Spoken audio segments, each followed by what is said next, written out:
guys, it's Chris Roberts. I'm here at PAX East in Boston, having a great time. We're showing a little bit of the dogfighting module at the Logitech booth here, and happy to talk to you guys. So let's talk about what's new when it comes to your game.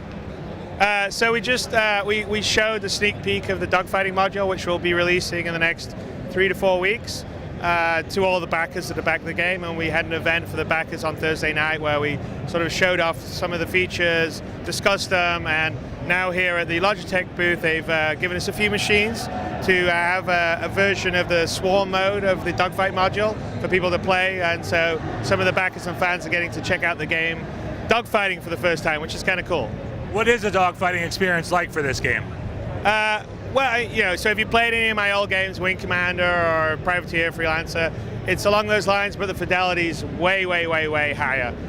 So I think it's pretty fun. It has everything those games had, but a lot more, first of all, graphical fidelity, but also more simulation fidelity, but hopefully done in a way that isn't overwhelming. So it's not as overwhelming as, say, a hardcore flight sim would be. But if you want to go to that level of like that, you know, adjusting all the little dials and stuff, you can, to give yourself a little edge in combat, or you can just sort of fly it in a sort of straight up Wing Commander manner and have fun, fly a spaceship, blow other ships up. I mean, what's wrong with that? How has advances in technology allowed you to bring your visions to life with this game? Well, I mean, you know, it's when I was last making, you know, last game I was working on was Freelancer, so I mean, that came out over 10 years ago. The processing and rendering power is crazy. I mean, hell, my iPhone's more powerful than the PCs that my last game I was going to work on.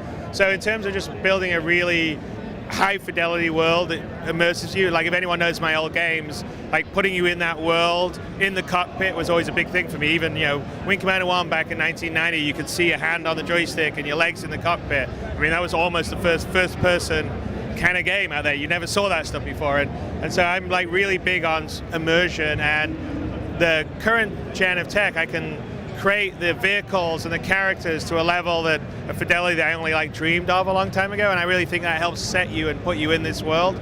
And you know, for me, that's it. I love to like build universes or worlds and get lost in them. So that's my goal, and so I sort of feel like the visual and audio fidelity is there to allow me to do that. And then with the event, you know, now, you know, broadband is ubiquitous, everyone's online, so now you can sort of do this in a shared experience with thousands or hundreds of thousands or millions of other people. And so that's always been my dream, was to have this huge galaxy that I build that you fly around and you're like Han Solo, you do whatever you want. Get into your ship, do trading runs, be a pirate, be a mercenary, and kind of adventure. And you know, the space, it's limitless. There's always adventure out there, and I think that's kind of what people have responded to in Star Citizen. And speaking of people, what's it been like developing with help from the actual fans?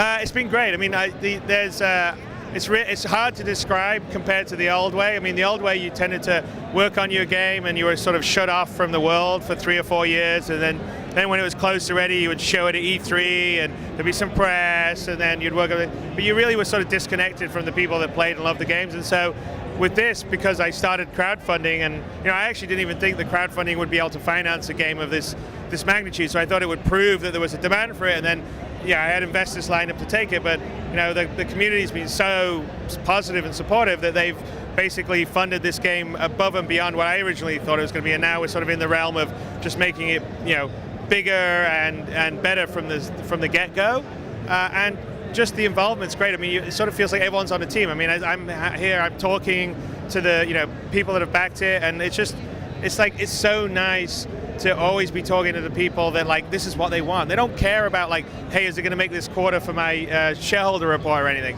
All they care about is, hey, I want a cool game, tell me about that feature. And so you really feel like you're working on something that matters to people, and they're really going to have a good time. And so I have to say, for me, it's been great, and getting the feedback early in the process is really useful, because you sort of get a good idea of what people like or what they don't like, what they're interested in, and it helps you make decisions on the things you'll prioritize or not prioritize in your development.